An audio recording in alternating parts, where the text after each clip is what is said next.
உலகெங்கிலும் நடக்கும் முக்கிய நிகழ்வுகளை குறுஞ்செய்தி வடிவத்தில் தெரிந்து கொள்ள ஆதன் செயலியை டவுன்லோட் செய்யுங்கள். ஆதன் செயலியை டவுன்லோட் செய்ய டிஸ்கிரிப்ஷனில் உள்ள லிங்கை கிளிக் செய்யவும்.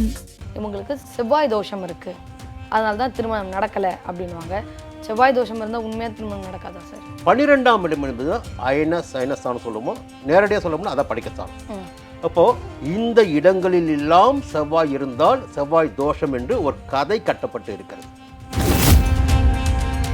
திருமணத்துக்கான பரிகாரம் அப்படின்னாலே காளஹஸ்தி தானே சார்? அது ராகு கேதுக்கு திருமணத்துக்கான பரிகாரம் நிச்சயமாக கிடையாது. அதை நம்ம ஆளுங்க என்ன பண்ணிட்டாங்கன்னா தோஷம் சொல்லிட்டாங்க. அப்ப ஏன் இப்படி சொல்லி வச்சிருக்காங்கன்னா, இப்படி சொன்னாதான் நம்ம ஆளுங்க பயம் வரும். கேது கிரகம் வந்து ஞானம் கொடுப்பாங்க அப்படின்னு சொல்லுவாங்க. இப்போ செல்வம் கொடுக்கக்கூடிய குருவும் ஞானம் கொடுக்கக்கூடிய கேதுவும் ஒன்றா சேர்ந்தா உண்மையில் அவங்களுக்கு கோடீஸ்வர யோகம் கிடைக்குமா சார்? குரு என்பது யாரும் வளர்ப்பாங்க. குருவே ஞானக்காரர்கள் தான். குரு தனத்திற்கு காரணம் குரு பகவான் தான். புத்திரனுக்கு காரணம் குரு பகவான் தான். யோகத்தை எல்லாம் அள்ளி வழங்கக்கூடிய கிரகம் குரு பகவான். ஆதன் ஆன்மீகம் நேயர்களுக்கு வணக்கம். ஜோதிடம் ஜாதகம் பற்றின நிறைய விஷயங்களை நம்ம சேனலில் நம்ம தொடர்ந்து பார்த்துட்ருக்கோம். இன்றைக்கி ஜாதகத்தில் இருக்கக்கூடிய நிறைய கேள்விகளுக்கு பதில் சொல்ல நம்ம கூட இணைஞ்சிருக்காரு திருக்கோவிலூர் பரணிதரன் சார். வணக்கம் சார். சார், இப்போ ஒருத்தருக்கு 30 வயசு தாண்டிடுச்சு, திருமணமே நடக்கலை. அவங்களோட ஜாதகத்தை எடுத்துகிட்டு போய் கொடுக்கும் பொழுது சொல்கிற ஒரே விஷயம், இவங்களுக்கு செவ்வாய் தோஷம் இருக்குது, அதனால தான் திருமணம் நடக்கலை அப்படின்வாங்க. செவ்வாய் தோஷம் இருந்தால் உண்மையாக திருமணம் நடக்காதா சார்? ஒன்று, செவ்வாய் தோஷம் என்று சொல்வதே தவறான வாதம். மறுபடியும் சொல்கிறேன், செவ்வாய் தோஷம் என்று சொல்லாதீர்கள், அது தவறான வாதம். இன்னொன்று, செவ்வாய் தோஷத்தின் காரணமாகத்தான் திருமணம் நடக்கவில்லை என்றாலும் அது தவறான முடிவாக இருக்கும். செவ்வாய் என்பது யார் என்பதை முதலில் நாம் தீர்மானிக்க வேண்டும். ஒரு தளபதி, யுத்தக்காரகன், தைரியக்காரகன், வீரியக்காரகன், ரொம்ப வேகமாக செயல்படக்கூடியவன்.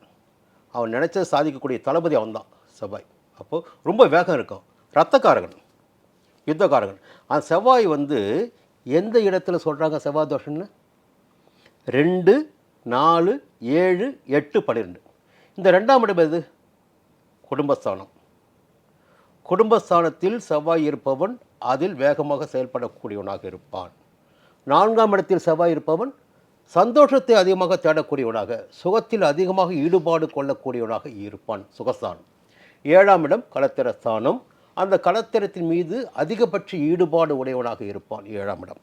8ஆம் இடம் பெண்களுக்கு மாங்கல்ய ஸ்தானம், இவனுக்கு மறைவு ஸ்தானம். அப்போது வேகம் என்பது மிக அதிகமாக இருக்கும். 12ஆம் இடம் என்பது அயன சைனஸ்தானம் சொல்லுமோ, நேரடியாக சொல்லணும்னா அதை படிக்கஸ்தானம். அப்போது இந்த இடங்களில் எல்லாம் செவ்வாய் இருந்தால் செவ்வாய் தோஷம் என்று ஒரு கதை கட்டப்பட்டு இருக்கிறது. செவ்வாய் தோஷம் கிடையாது. அந்த இடங்களில் எல்லாம் செவ்வாய் எந்த ஜாதகருக்கு இருக்கிறதோ, எந்த ஜாதகிக்கு இருக்கிறதோ, அவர்கள் தாம்பத்தியத்தின் மீது மிக அதிகபட்சமான நாட்டம் உடையவர்களாக, அதிகமான எதிர்பார்ப்பு உடையவர்களாக இருப்பார்கள். இதுதான் உண்மை. இப்போது அந்த இடத்திற்கு போகும்போது அதற்கு சமமானவர்களை நீங்கள் ஒன்றாக இணைக்கணும். ஒரு பெரிய வேகமாக ஓடக்கூடிய ஒலிம்பிக் ரேஸ் ஓடக்கூடிய போயிட்டு இங்கே முடவனை போய் கூட சேர்த்து வச்சா என்ன ஆகும்? கனவு சதைஞ்சிடும். நிறைய பேருடைய வாழ்க்கை எங்கே மைனஸ் ஆகுன்னா அங்கே தான் மைனஸ் ஆகும். இவர்களுக்கு ஆசை அதிகம், இச்சைகள் அதிகம், படுக்கை அறையின் மீதான யோசனைகள் மிக அதிகமாக இருக்கும். இந்த 2, 4, 7, 8, 12 இவர்கள் அந்த இடத்தில் அதிகபட்ச நாட்டமாக இருப்பார்கள். தான் மிகுந்த ஆசை கொண்டவர்களாக இருப்பார்கள். இப்போது அந்த இடம் தான் அதை தோஷம் சொல்லிடுறாங்கன்னா, அந்த இடத்துல இருக்கிறவங்க போய் அந்த இடத்துல இருக்கிற அதே மாதிரி இருந்தால் தான் பொண்ணு கொடுக்கணும், மாப்பிள்ளை கொடுக்கணும். இப்போ நிறைய பேர் ஜாதகம் அப்படி இருக்குது. அப்போ இது சம பலம் கொண்ட ஜாதகம், இது தோஷமே கிடையாது. செவ்வாய் தோஷம்னாலே திருமணம் அப்படின்னு சொல்கிறாங்க. ஆனால் திருமணத்துக்கான பரிகாரம் அப்படின்னாலே காளஹஸ்தி தானே சார்? காளஹஸ்தி ராகு கேதுக்கான கோவில் தானே சார்? அது ராகு கேதுக்கு திருமணத்துக்கான பரிகாரம் நிச்சயமாக கிடையாது. திருமணத்திற்கான பரிகாரம் கிடையாது. செவ்வாய் தான் வந்து உங்களுக்கு தான் உடல் சார்ந்த விஷயம். செவ்வாய் ரத்தம் சார்ந்த விஷயம், ஆசை சார்ந்த விஷயம், வேகமாக செயல்படக்கூடிய விஷயம் செவ்வாய். அப்போ செவ்வாய் என்னென்னா அந்த இடத்துல இருக்கிறவனுக்கெல்லாம் இது போன்ற எண்ணங்கள் இருக்கும். இப்படி 7ஆம் இடத்துலலாம் காதல் உணர்வு அதிகமாக இருக்கும், காம உணர்வு அதிகமாக இருக்கும், படுக்கையின் மீதான நாட்டு அதிகமாக இருக்கும், புது புது யுத்திகள் அவனுக்குள்ளே இருக்கும். அந்த ஆசைகளுக்கு நிகராக ஆசை கொண்ட ஒருவர் இணைக்கின்ற போது தான் இவங்க வாழ்க்கை குடும்ப வாழ்க்கையை இணைக்க முடியும். இல்லை என்றால் இவருடைய வாழ்க்கையில் பிரச்சனைகள் உண்டாகி பிரிவினை வரையில் செல்லும். அதை நம்ம ஆளுங்க என்ன பண்ணிட்டாங்கன்னா தோஷம் சொல்லிட்டாங்க.